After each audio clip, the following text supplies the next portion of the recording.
kebebalan Jokowi dalam berpikir mengenai kekuasaan itu sama persis dengan Fir'aun, ya. Tapi sebentar Prof, kenapa Profesor, Anda kan Profesor nih, Ya. kok dari 2019 baru sekarang sadarnya? Oh, Anda begini. kan Profesor, tunggu dulu. Oh, harusnya iya. enggak. Iya, semua. Saya melihat justru setelah PDI dan Jokowi tidak mesra, Anda baru keluar dari situ. Oh, jadi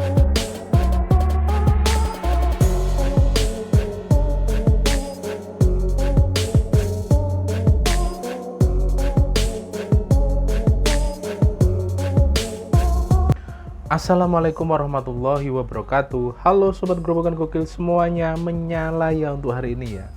Saya heran ya, seorang berpendidikan seperti Profesor tadi, Ikrar Bakti tadi ya, kok bisa-bisanya ngomong seperti itu. Padahal dulu dia menjadi bagian dari Pak Jokowi. Kok menyamakan dengan Fir'aun dan lain sebagainya. Apakah itu pantas diucapkan oleh seorang profesor yang dulunya juga menjadi anak buah Jokowi gitu loh. Untung saja ada Bu Irma Suryani Caniago yang membungkam balik profesor tersebut. Seperti apa sih video lengkapnya? Langsung saja kita reaction bersama-sama video berikut ini.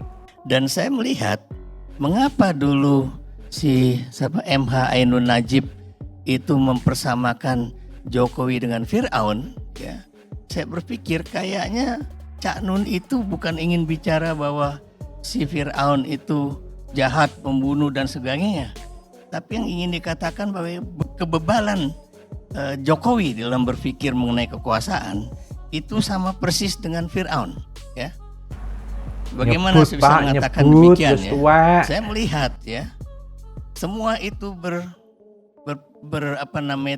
bermuara pada persoalan bagaimana diinginkan anak kemudian menjadi presiden pada 2029. Tapi sebentar Prof, kenapa Profesor, Anda kan Profesor nih, Ya. kok dari 2019 baru sekarang sadarnya? Oh, Anda begini. kan Profesor, tunggu dulu. Oh, harusnya iya. enggak. Iya, semua. Saya melihat justru setelah PDI dan Jokowi tidak mesra, Anda baru keluar dari situ. Oh, jadi Nggak bisa begini. juga. Saya melihat. Saya juga mencatat itu. Oh iya, Jadi nggak segini. bisa juga begitu bicaranya.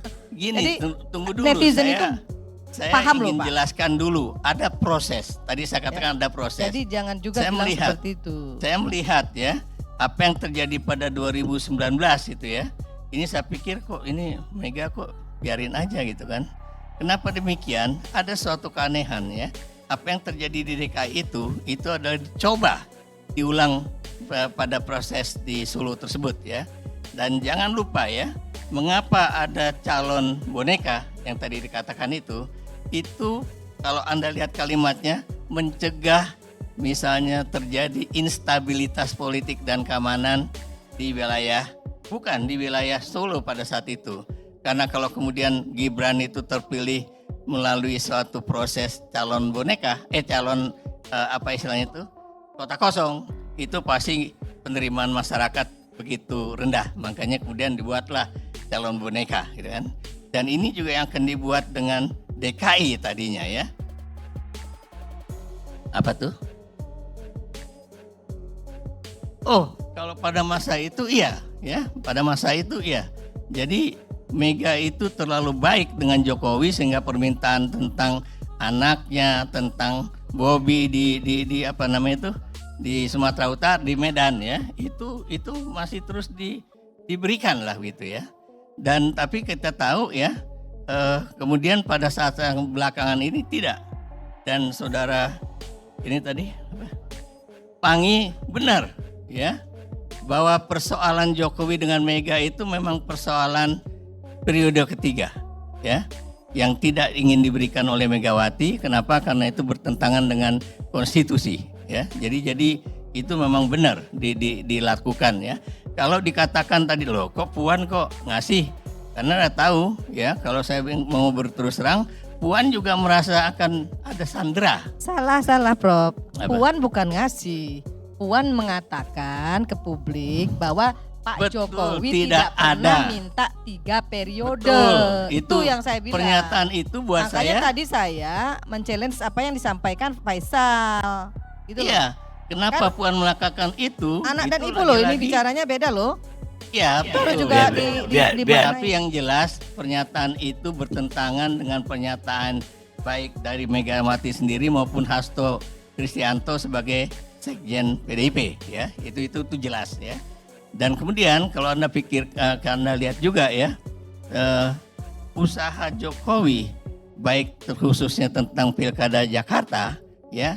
Sebetulnya ada 2 orang yang tidak disukai untuk bisa maju di Jakarta.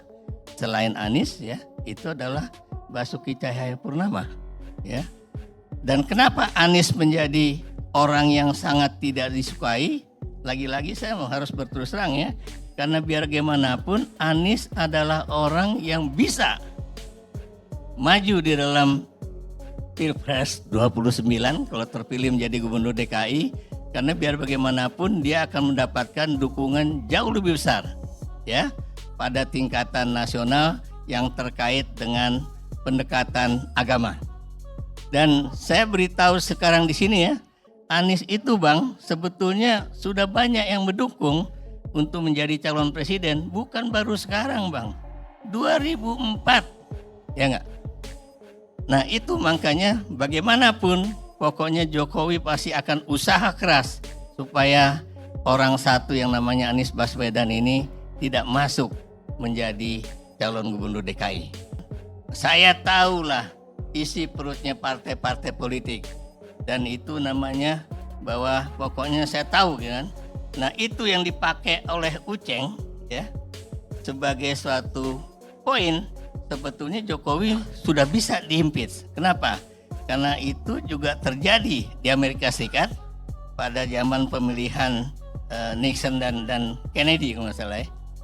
Kennedy, sama Johnson, ya.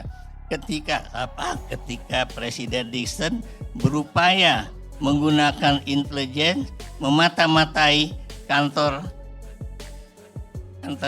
Partai Demokrat.